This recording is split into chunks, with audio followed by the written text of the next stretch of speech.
Japan has seen enough. They've watched the West fall to DEI and all of this postmodern woke garbage.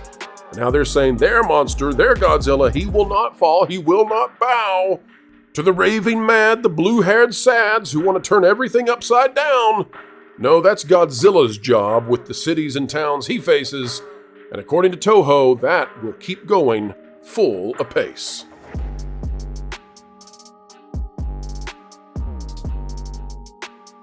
Hello, folks. Welcome back to the place that is keeping you ahead of the culture curve, explaining entertainment. That's the job we do. By golly, we enjoy it. Hollywood and the mainstream media, they just can't understand how we do what we do, but we keep doing it because it's joyful to tell the truth. Shocking, I know. Folks, as we dive into today's conversation, consider clicking the like button.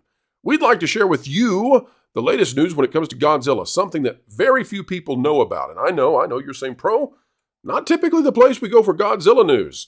It's kind of a niche topic. It's not the biggest thing in the entire world. It's like, well, maybe it could be one day. We gave Godzilla one of the highest scores we've ever given, Godzilla -1, that is, of course, here on the channel. And it looks like Japan is going to grow and grow in influence. We're going to tell you why in just a minute, but just keep that in mind. The rise of Sonic the Hedgehog, the re-rise, I guess. I mean, that was one of the most popular characters on the planet back in the 90s. But, the dominance of Nintendo and Mario and all that, the movies, the Nintendo Cinematic Universe, which continues to be in development, this is all going to a place now where I think Japan is going to have tremendous influence over the West because the West abdicated, left, abandoned the traditions that are universal, essentially. So, and it's apropos that Universal would be one of the companies leading the charge of saying, well, we're going to put Japan's mainstream values back into the public sphere. Makes sense. Folks, we got a dandy of a video today. I want to bring on the panel and talk about this Godzilla situation. If you don't know what we're talking about, you will in just a moment, but essentially there's a system now set up to defend Godzilla against the wokesters. Folks, that's no joke. Here we go. Toho is now defending Godzilla with the kind of zeal that we wish we would see out of Western IP holders. Apparently, Japan has figured out that they need to defend what's happening in the West. And perhaps Nintendo will catch this, and we hope it's contagious. We definitely do. This is out of Bounding into Comics. It's by J.B. Augustine, and it says Toho has a Godzilla room laying down rules for respecting their property in every iteration. Translation, folks, there's a department of get it right at Toho. Whenever they are handing out Godzilla, they don't just give a free pass. Whenever, think about it with Disney, you don't just hand off your Star Wars to a bunch of different directors and say, hey, we're making a trilogy. Come up with whatever you think should happen here and disregard what the others are doing. Well, I have a question. This kind of reminds me of when the Star Trek Bible was in use. Does that bring this up? Ring a bell for anyone? So there's no such thing. The comparison is J.R. Rowling maintaining Harry Potter the way she wants it and having the power to do it because she wouldn't sign a deal without it. That's a great point. Spencer on the Bible, what do you got? Yeah, the comparison is also that back in the day, like we all know this, there used to be legitimate like show Bibles where you would have this character acts like this and not like this. This uniform looks like this, not like this. All the essential, nerdy details of everything that sort of kept everything in continuity, everything cohesive.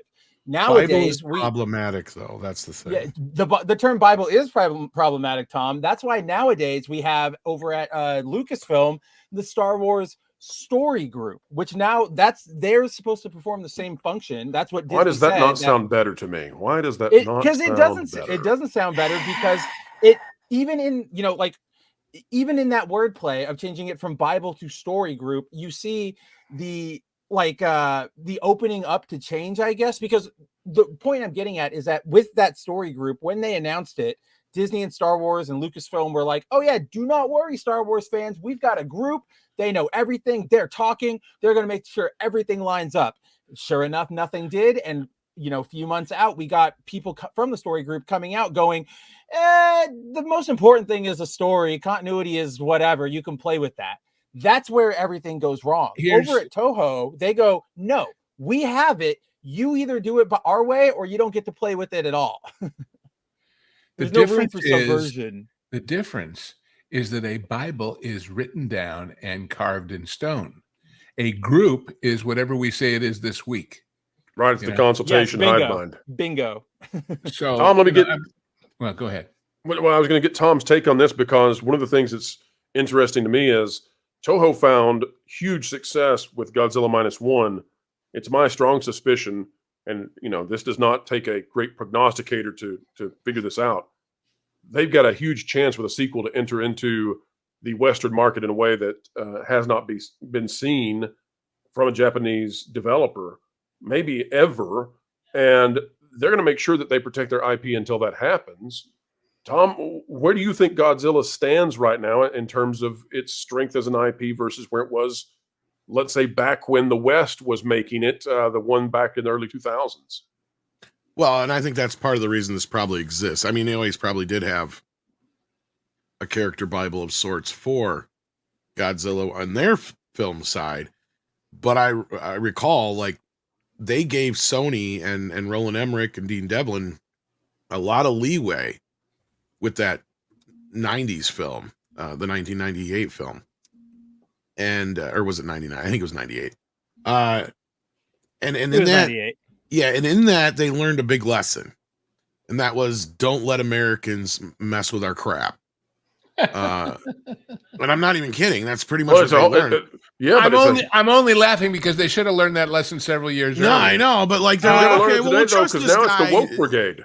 Yeah, they're like, we'll trust these guys. They just made Independence Day and they made Stargate. They'll be fine. Well, little did they know that neither one of them really had any interest in making a Godzilla film. And they admitted that. They really were more in line with wanting to make something like Jurassic Park. And that being said, that from that point on, it has always been, as far as I know, this big deal with them as far as how Godzilla's treated, portrayed. I mean, they even had a big to-do about signing off for him on the design for the 2014 film. Like, there was a lot of back and forth there. Like, they have a whole, like, I guess, board that decides these things too. Well, no, like a whole board that votes on these things. Like, because they had to vote on the whole, like, new design of the 2014 Godzilla, and it almost didn't go through. Because there were some people who said a lot of the same things some people did here, and that is he's too fat and some other things like that.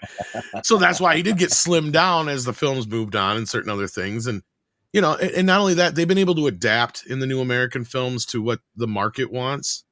And through that, though, there's a lot. That's the beauty of Godzilla. There's a large playground to play in.